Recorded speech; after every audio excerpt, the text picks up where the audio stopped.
Bienvenue mes chers aujourd'hui pour le tirage de la 5e gardienne de l'année 2024. La 5e gardienne, elle est ici. Vous voyez, elle est en noir. Elle est associée, on le dit souvent, à Isis. Elle parle de introspection, discernement.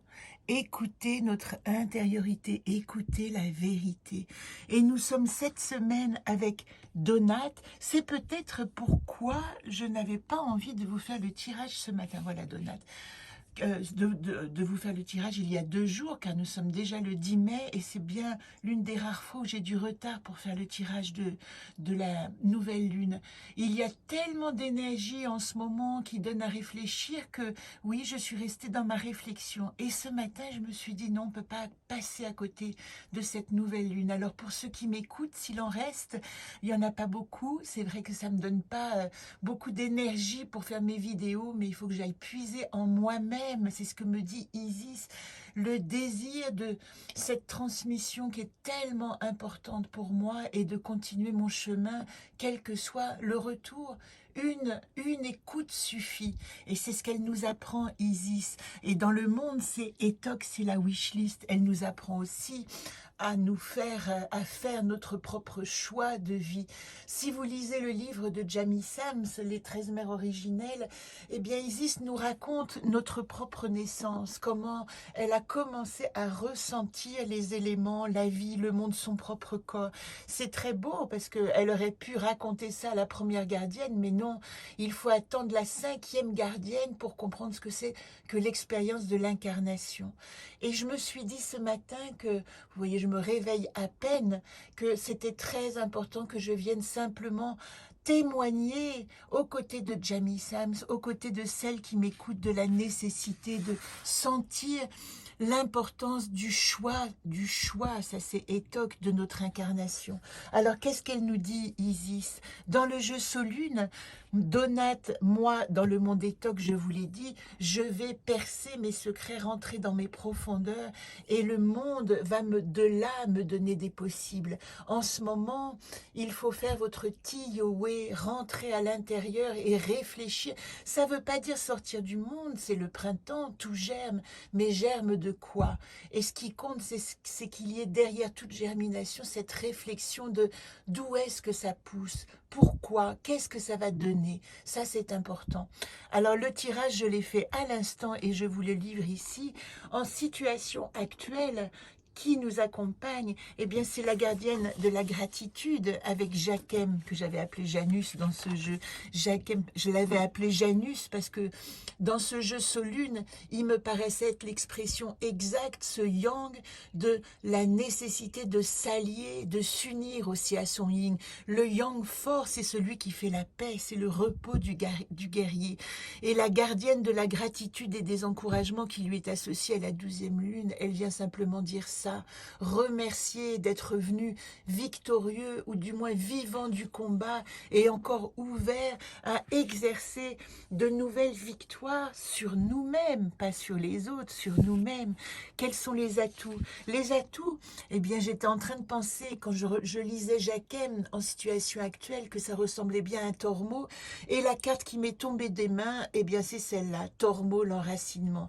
Et vous voyez, je vous parlais de germination, eh bien cette fertilité, cette cette vivance, elle va venir de la manière dont nous allons ensemencer et le terreau que nous avons choisi.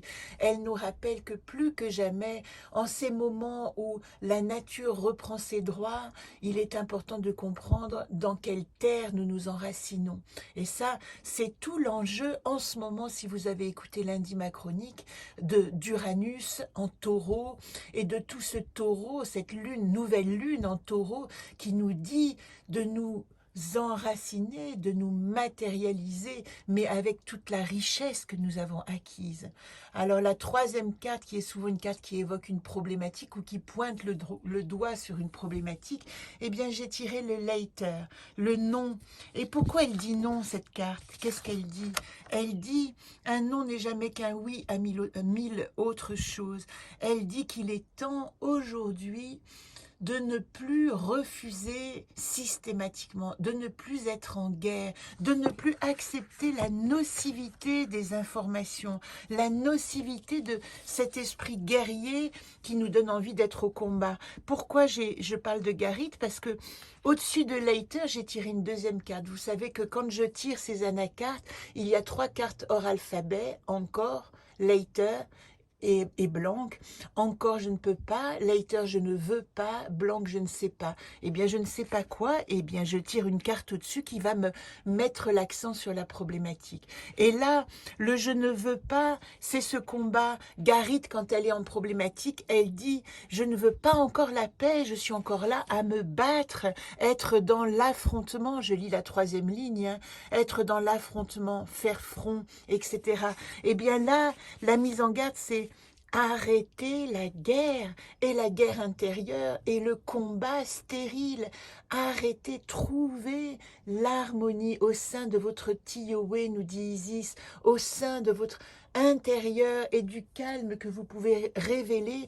Essayez de trouver une paix du cœur. Et cette paix, elle va vous permettre de transformer ce Garith qui est le guerrier au combat, hein, vraiment celui qui veut se battre, en Xerda, c'était la 4e carte que j'ai tirée en solution, et celle qui nous dit, vous voyez, elle est un petit peu illuminée du soleil, elle nous dit, j'ai l'assurance, je suis cap, j'ai pas besoin de me battre, je vais aller simplement me présenter au monde après avoir enraciné mes projets, après avoir compris la dimension de la paix et renoncé au combat, je suis cap, je me relève.